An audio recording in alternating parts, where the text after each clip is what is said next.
You can hear me? Yeah. So my presentation is online today at my site. It's already loaded at alanweinkrantz.com. I'm just here to share some principles, some ideas, some methods, some approaches, and some practical hints and tips. And again, anytime anybody wants to chime in, good thing.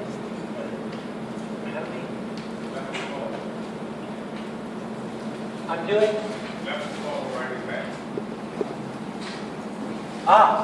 See? There you go. Okay. So, aside from not being very good with clickers, I've been doing this for almost 30 years. I've been doing traditional PR, media relations. Is there anybody else here in the room that does PR? What do you do? I represent Ashe Cultural Arts Center, and we produce theater works, musical productions, Okay. A host of community events. Anybody else is a publicist? What do you do? Former city government and now independent. Wow. That was... Wow. And yeah, you in the back. I do more entertainment, lifestyle. I want to meet you when I grow up. That's fun stuff. Good.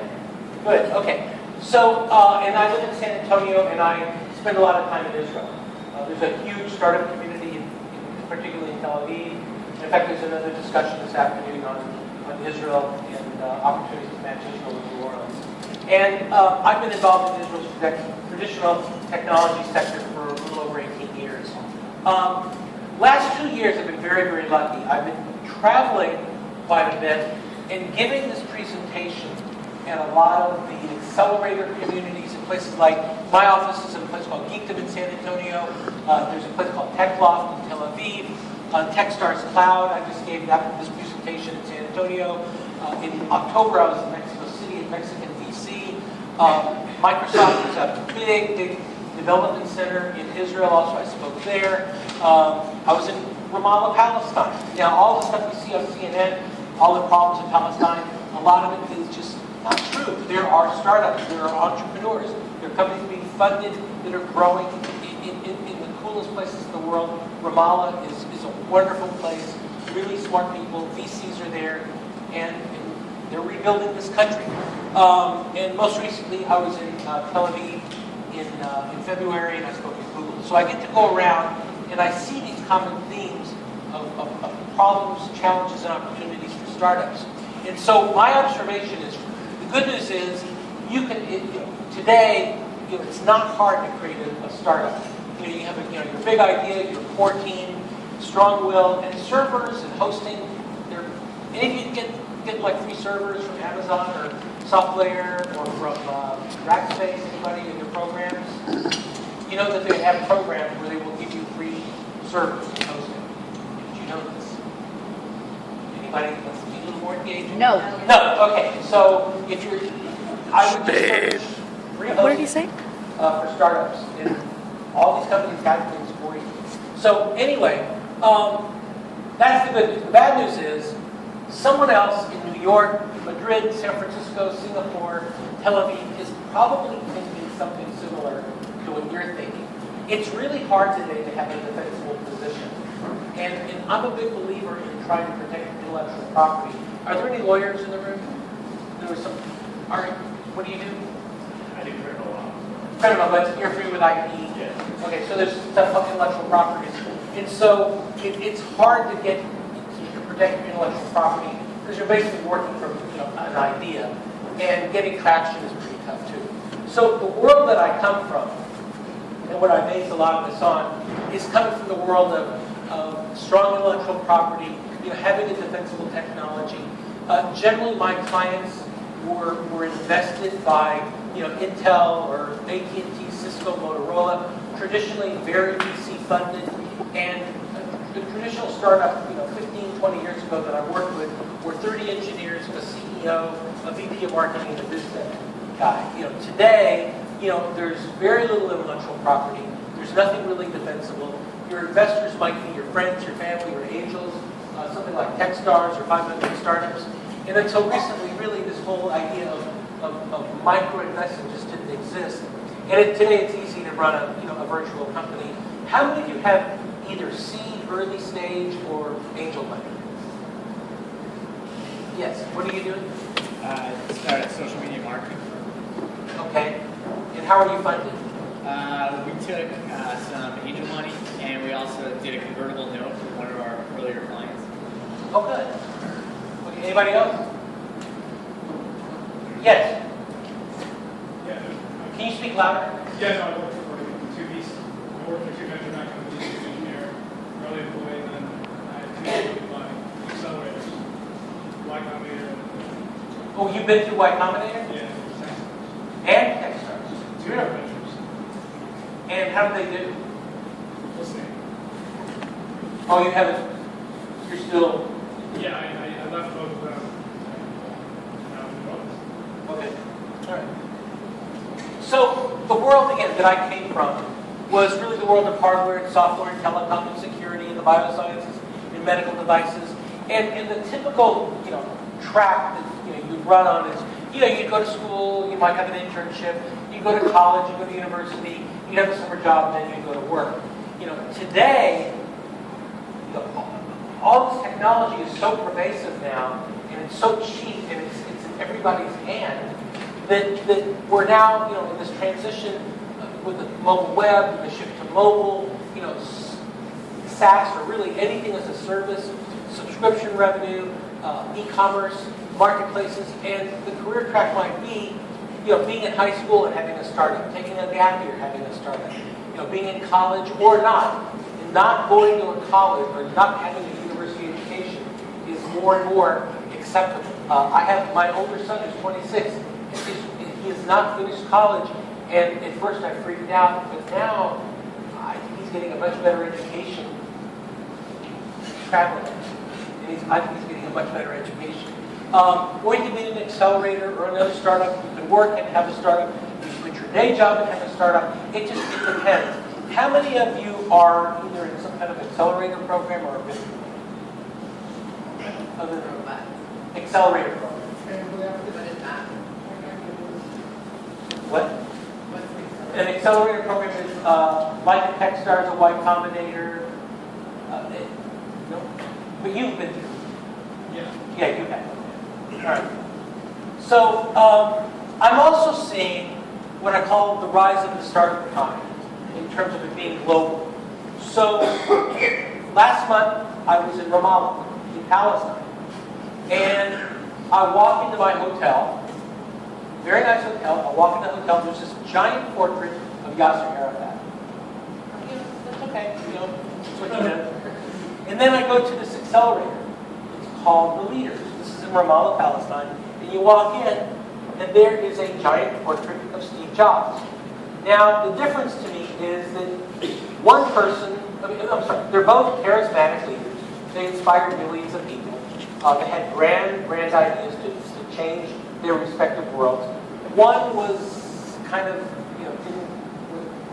don't want to call him a terrorist, but he was good at getting media attention. And the other guy makes iPhones, iPads, and they're both gone now. But my point is, you're not just competing in your startup. Like, for example, you're the knitting or sewing. There's bound to be someone who has an interest like you do in some other part of the world. So when you're starting your company, don't think of it as just competing nationally or regionally. Think about there's probably someone with a similar idea to yours in some other part of the world. Actually, my introduction last night was interesting. There was a dinner for us last night. And the first person that I met, I walked into, Mr. Hines, the guy who's the lawyer. We went to his house. And so, went to his house. I introduced myself to some random strangers. I went up to him. I go, "Hi, I'm Alan. I'm from San Antonio. What's your name?" And somebody introduced himself, and I'm from Latvia. I'm going, there's people from all over the world. It's really cool. So the world's getting smaller. So, okay. So again, I also see what I call the rise of the multinational startup. I am seeing more and more startups being founded by people in different countries, discovering each other online and creating online companies. So think about that also in terms of when you're looking for co-founders or specific types of expertise. Don't limit yourself just to your geographic area. So what I see, how many of you are coders? Anybody? You're a coder. Anybody else? Yes. You're the guy from University of Virginia? That's right. Okay, you're a coder. And you're, what was your name again? I'm Ari. All right, yeah. What do you do in your company? I started a company that does social media marketing. Right, but what do you do? Oh, I'm COO. Okay, so you run the operation. Okay. No other coders in the room? What means for you coder? You need to write code, or is it already? No, you meaning you're building. You're actually you're building an online product. It's okay if there aren't any. I'm just. Yeah, I can do that anyway. Yeah. Are you okay? Anybody else? I mean, today it's not really so very complicated to build up a business model on the internet, even without technology knowledge. You're right.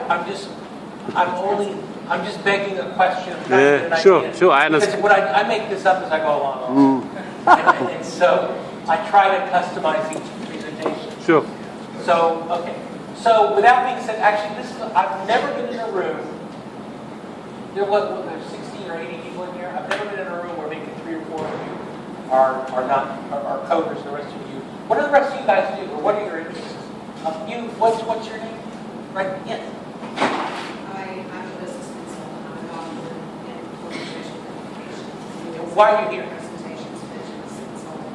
Because I also do a lot of strategic planning for my clients, and I have to stay on the horizon of what's happening. Okay. Okay. So I'm going to still go through this part. I work with a lot of coders that are building companies that are focused on building a product, but they don't think about for lack of better words, the marketing side. So I'm still going to go through this. But what I really see is coders tend to focus on functionality, on application, and on utilitarian value. You need that, but when you work with a startup with 3 or 4 guys and they're all pretty much of the same mindset, they don't tend to have It's more than a marketing coder. focus in what they're doing. So Program. with that being said, I started interfacing and just learning from coders about kind of how they think, and I started even thinking about my own stuff, about how I learned to do what I did. And what I was doing was I thought back over the last 50 years, the biggest influences in my life were really having nothing to do with PR or my formal education. It really had to do with music. And so what I did was I mostly grew up in the era of the Beatles, the Rolling Stones, and that whole era. And then coming to New Orleans, I thought, well, wait a minute, there's an element of music, obviously, in your culture, and the deep-rooted history of jazz. And so really my belief is that all this code or all these companies you're building have nothing to do with the technology at all. Case in point, very few of you in this room are trying to do something interesting and you're not coders. I believe it's all based on this group that I discovered many, many years ago called the 4 Coders. And the 4 Coders were really, this is in my lifetime, this really magical band that, Penny Lane. this magical band. And so last month, Abbey Road. I was in Ramallah, I was in Israel, and then I had to make a stop in London. So I kind of went on this religious pilgrimage. And so the religious pilgrimage that I went to, that's Abbey Road. So I went, I had to go kind of rediscover my religious roots in music. And so I went to the Abbey Road crossing. And then we ran up to Liverpool.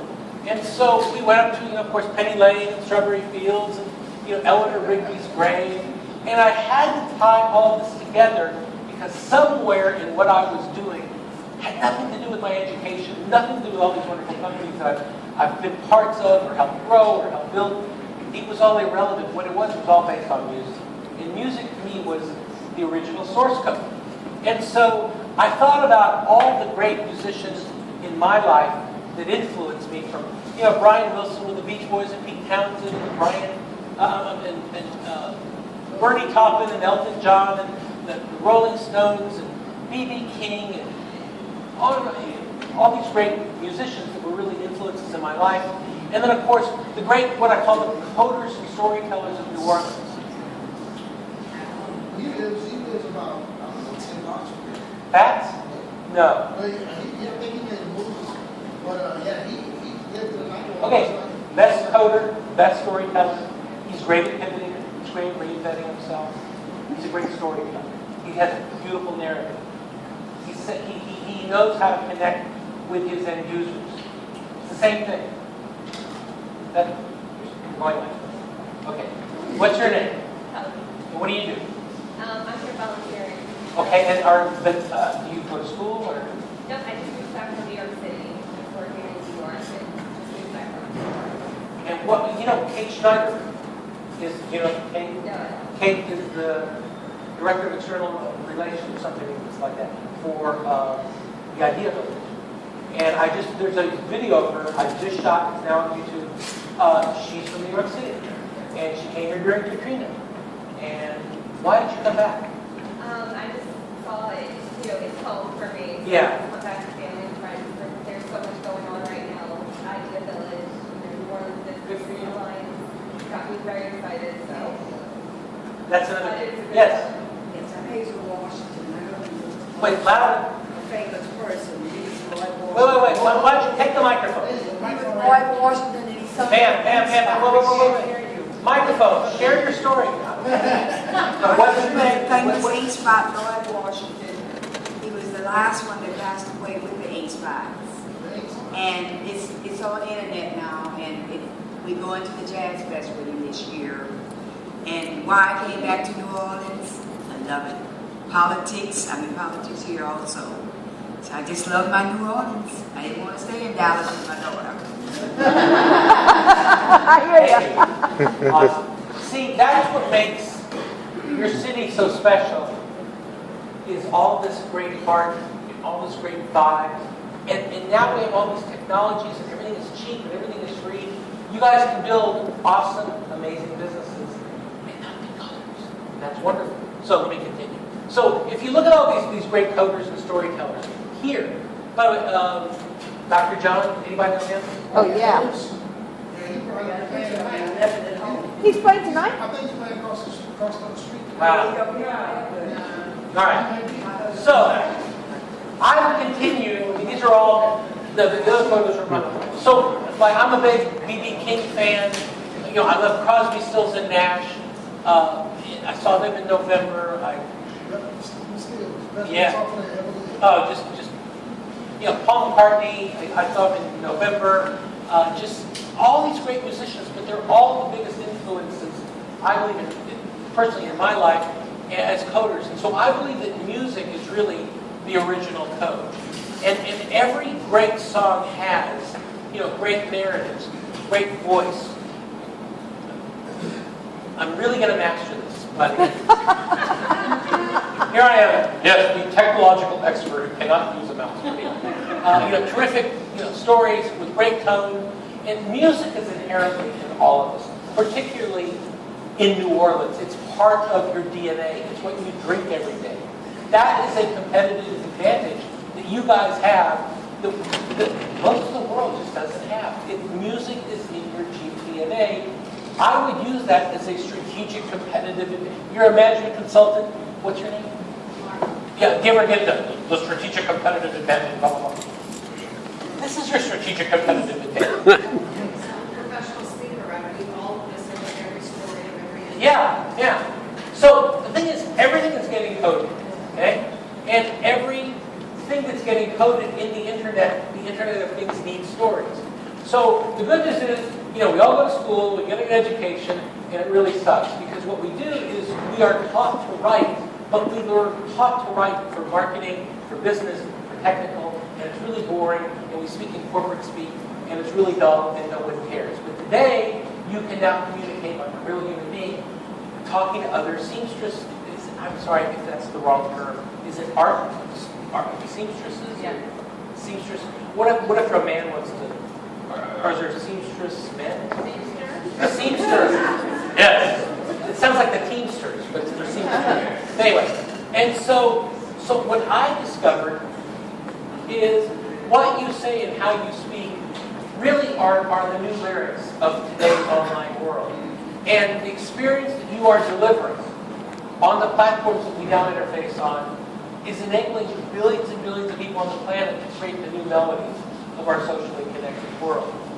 And so, how do you do this? it doesn't happen overnight. I take great pride in telling you, I failed freshman English in high school. I had to go to summer school. I was pretty much a functional illiterate because school wasn't interesting to me. And so I had to basically learn to read when I was in the 9th grade. And then I started to learn to write. But what I learned was that I started to write and tell stories about why certain things are important. So why is what you're doing is important? You know, how are you improving people's lives in healthcare? What are you doing to help people hack their lives? Whatever it might be that you're working on, how do you tell a story that will connect with other human beings? And so I look at, how did you solve a problem? You figured out a way to connect two people to do something.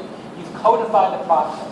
That to me is something that I keep seeing more and more, clients or companies that I do advisory work for. They're basically coding a method, coding a process, putting it online, building a story, building a narrative around it, and being very successful.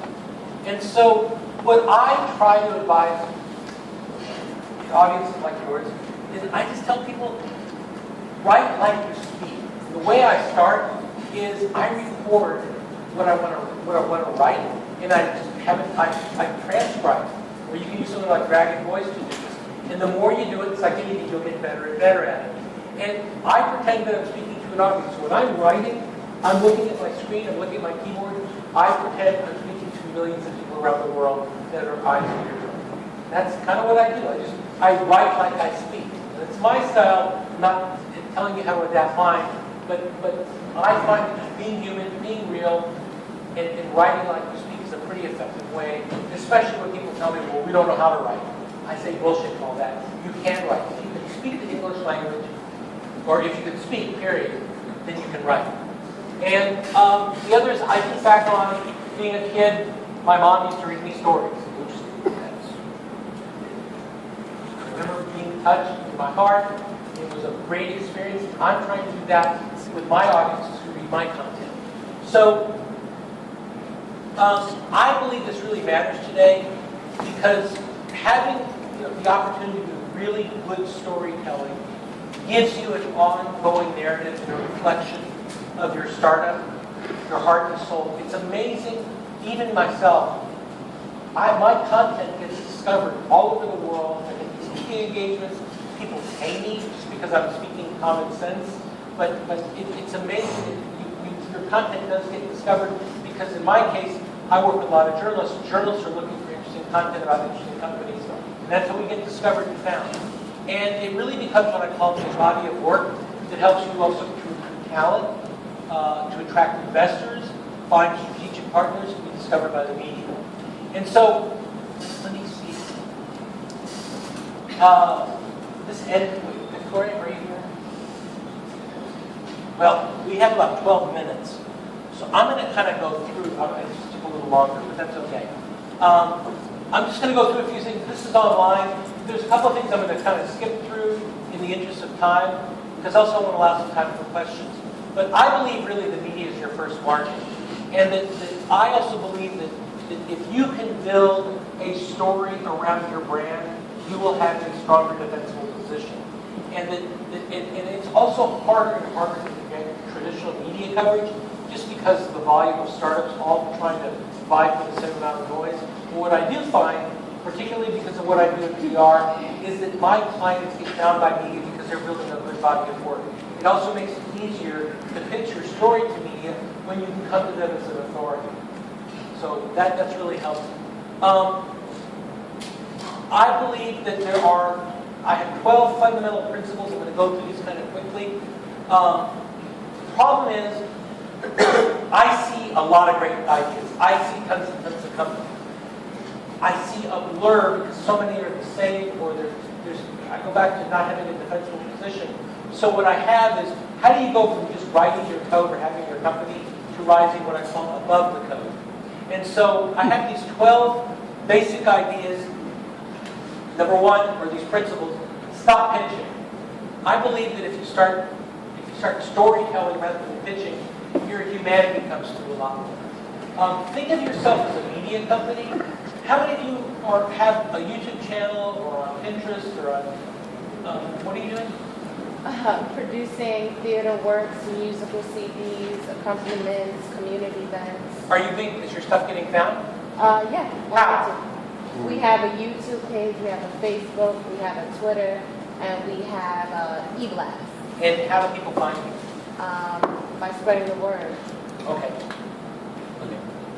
And understand there's a big difference between being discovered. I'm a big believer in discovery because it's amazing the amount of random connections. But I don't think it's so random. I think people online are intentionally discovering each other. I do a lot of work in the Israeli community, and my content is discovered and found, related to Israel technology. And it's something that I consciously do, and even when leads come in or new business comes my way, I'm still amazed that this works. And it's not about you. It's really about how do you help others do something in a really interesting and compelling way. And I'm sorry for going fast. I'm trying to finish. Most of all, be human is don't speak like you're some expert. Be human because you're there not to just share your insights, your expertise. There's also to listen and to engage. And I find that like-minded people tend to find each other. So why are you all here today? Anybody? Where are you? What's your name? Me? Yes. Elena. Hi, where are you from? From all over. I've been living overseas, but originally from Atlanta. Why are you here? My brother just bought a company and he wants me to help him get started with sales. Good. What kind of company? Reusable bags, Reusable. reusable grocery bags, Right. plastic bags, yeah, and other products like that. Okay, so I need a volunteer that I can abuse for a minute. Who hasn't spoken? What? Okay, so tell me you're on a mission to do what? Make what better? Okay. In the context of a company. Okay. I'm out to make better children's books, write children's books. Okay. So that's why I make better children's books. Okay, and you want to help children do, or maybe parents connect better with their kids? I want to help people connect better with me so that I can sell the books. Okay. Amen. Good. That's okay. Hey. Capitalism is good. It's all about me. That's okay. But it's interesting though because honestly, primarily my marketing, I don't do much paid marketing, and PR has been my basically primary source for as I find and stuff. No, that's good. You're connecting what with what so they can what? I'm connecting children with stories about New Orleans. So my first book, The Little Jackson, is about the St. Louis Super Bowl. So some of my books preserve New Orleans culture and history. Good. Or teach people outside of New Orleans more about New Orleans. Okay. We make it easier to what? Make it easier for the kids to find books from local authors about New Orleans. Super. And last, have your voice being heard about? I have my voice being heard about writing, following dreams, and self-publishing. That's great. That's great. Have a mission. The other thing is think like a social demographer. Now, what I mean by that is, you've got this up here. You've got this idea.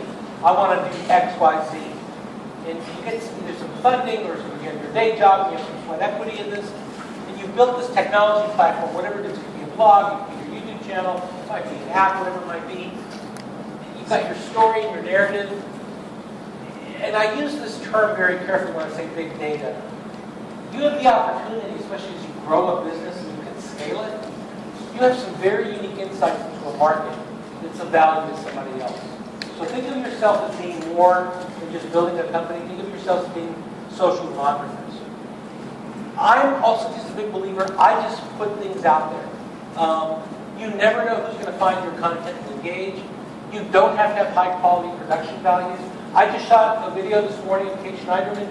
It's already up on YouTube. It's on my Facebook page. I've already had people liking it. I had people saying, great that you're there. I've had several people say to me, I used to live in New Orleans. I wanted an excuse to move back here. And this is all random stuff just popping out because I just populate content. Hardware's cheap, tools are free, there's lots of creators to help you, that can help you support your work, and just put your brand in play. How many of you are musicians, singers, authors? You are. What's your name? Yeah, And what are you doing? well, I'm a photographer, artist, and marketing. Okay, so do you think doing photography kind of rewires your brain differently? Okay, so how does it do that? It uses the other half of your brain that most people don't even use. Right. So it doesn't matter if you're a photographer, if you're a musician, after you play keyboard. You do, okay. It rewired, yes. I'm a singer, and like my husband, he sings blues. They try to get me singing, and I'm 70-year-old. Can you sing for us?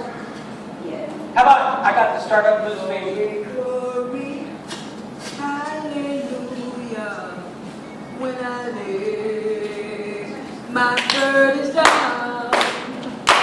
Glory, glory, hallelujah, when I lay my burden down. All right.